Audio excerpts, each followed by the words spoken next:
senhor Luiz Fux, senhor Paulo Gonet. Eu fiquei 2 anos como vereador e 28 como parlamentar. A minha retórica sempre foi parecida com isso. Vamos lá.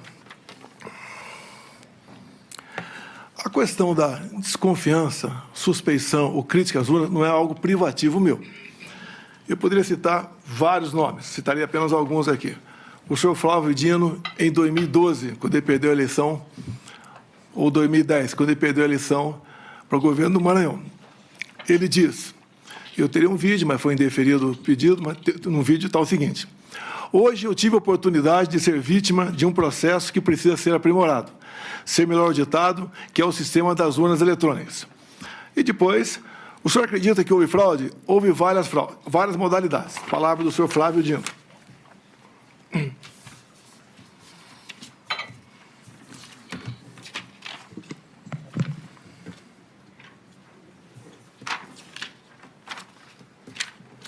Depois também, curiosamente, uma outra inserção no horário eleitoral gratuito do senhor Carlos Lupe. Por que curiosamente? Foi ele que entrou com uma ação no TSE pela minha inelegibilidade, por crítica às urnas eletrônicas. Ele falava em fraude.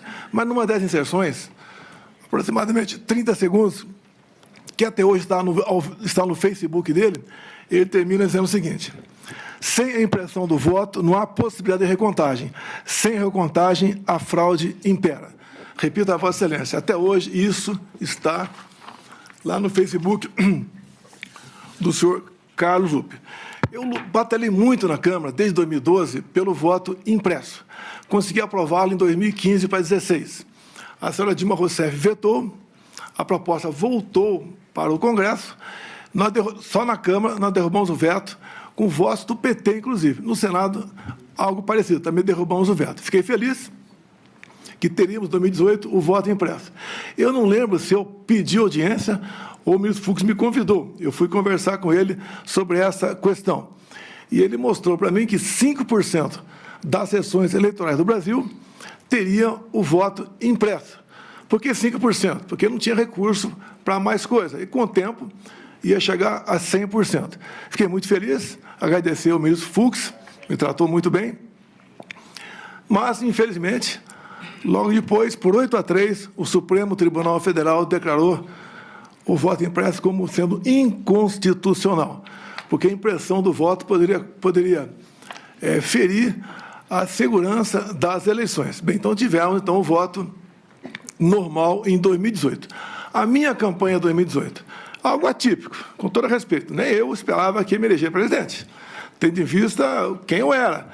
Eu era um parlamentar que não era parlamentar de partido, eu não tinha apoios políticos, mas acabei, então, como desde 2014, após o segundo turno das eleições, eu me lancei pelo Brasil falando que ia disputar a eleição em 2018, acabei me elegendo, sem antes passar por uma facada, quase me levou a óbito. Me permite estender um pouquinho mais essa questão aqui. Pode ficar à vontade. Me elegi presidente, não tinha quem botar na presidência, poucos nomes tinha para botar na presidência, acabei montando o ministério e nós aqui, com pessoas competentes, sem o critério político partidário para botar as pessoas lá, fizemos um ministério que é reconhecido por grande parte da população como um ministério excepcional. Fizemos muita coisa. Lei da Liberdade Econômica, o PIX, Água para o Nordeste, Bolsa Família, triplicamos o seu valor, marcos, entre tantas outras coisas. A questão do armamento também, apesar de ser acusado de ser um armamentista visando a violência diminuiu quase 30% entre o governo anterior e o meu governo, tendo em vista a política de armamento. Bem, outra coisa importante também, onde comecei a criar inimizades cada vez maiores, desde o começo do meu mandato, foi na escolha de pessoas para compor aqui bancos oficiais estatais. Só falar de 2 estatais só. Porto de Santos dava um prejuízo de 500 milhões por ano, entreguei com lucro de 500 milhões. Então, esse 1 bi ia para algum lugar, para algum ralo, ganhei inimizades por aí. Uma outra, para ser mais rápido, Itaipu Binacional. Chegamos lá, botei o senhor Silvio Luna como presidente da estatal, e ao longo de 4 anos, nós reduzimos a tarifa em dólar de 45%, E uma empresa que era conhecida apenas por gerar energia, o que ela fez a mais? Fez a segunda ponte com o Paraguai, uma ponte com 170 metros de vão. Começamos a fazer a segunda ponte Porto Mutinho. Alongamos em 600 metros o aeroporto de Foz do Iguaçu. Mais ainda, atendemos com pequenas obras de infraestrutura mais de 50 municípios no entorno da bacia. Asfaltamos a Transboiadeira, 43 quilômetros. Fizemos o acesso aos aeroportos. Ou seja, sobrou dinheiro para fazer muita coisa lá. E, obviamente, isso, no passado, a tarifa era cheia e nem obra era feita e era usado à vontade esse recurso. Por que à vontade? Porque é uma empresa que não é auditada pelo TCU por ser binacional. O que os conselhos decidem, está decidido e ninguém toca mais no assunto. Então, quando a gente começa a tapar os ralos da corrupção, aparece uma enormidade de pessoas que vão contra a gente. Eu não cortei recurso para a imprensa por ser malvado. É que eu fui o único presidente, senhor ministro, o único que tinha um teto de gasto pela frente. Eu não podia gastar mais do que aquilo, diferentemente do que acontece agora, do que acontecia antes de mim. Ganhei também, então, uma antipatia enorme da imprensa contra a minha pessoa. E também a questão das pautas dos costumes, né? Eu sou católico, minha esposa é evangélica, e eu sempre preservei a família e a inocência de criança em sala de aula. Mais um foco de atenção contra a gente. E até do próprio Supremo Tribunal Federal, respeitosamente, eu tinha pelo menos uma ação por semana para me explicar em 24 ou 48 horas o porquê daquilo. Mas faz parte da regra. Vossa Excelência, o senhor ministro Fux, aqui do Supremo, não me viram desrespeitar uma só ordem do senhor. Não me viram em nenhum momento eu agi contra a Constituição. Eu joguei dentro das 4 linhas o tempo todo. Muitas vezes me revoltava, falava palavrão, me revoltava, tá? Falava o que devia falar, sei disso, mas, no meu entender, fiz aquilo que tinha que ser feito. Quanto à providência na questão das eleições aqui, eu deixo claro a Vossa Excelência, as Forças Armadas não se miscuíram na política. E nem eu, como presidente, também fiz o mesmo.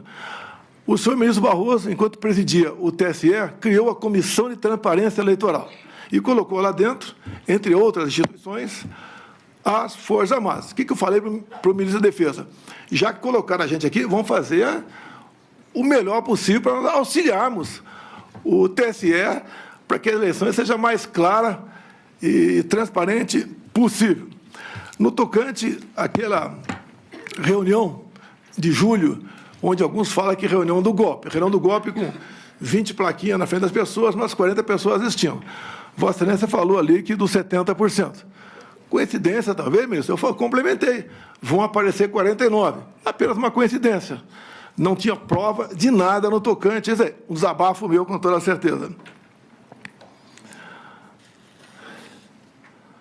Dúvida sobre eleições.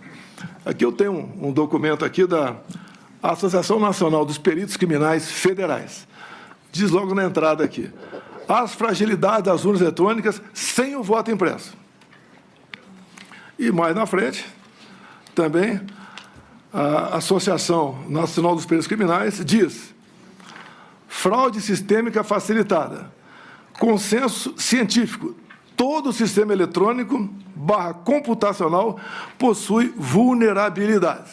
Então, basicamente, senhor ministro, a minha retórica me levava a falar dessa maneira. Essa reunião não era para ter sido gravada, algo reservado. Como em tudo quanto é local, se faz reunião reservada. Alguém gravou, no meu entender, de má fé. E ela tornou-se pública. Senão eu não estaria explicando essa questão aqui agora. Essa foi a minha retórica, que eu usei muito enquanto deputado e depois como presidente, também buscando aí o voto impresso como uma forma a mais de termos mais uma barreira, né, para evitar qualquer possibilidade de se alterar o resultado de umas eleições. Eu gostaria de complementar aqui, sempre lembrando ao ex-presidente Bolsonaro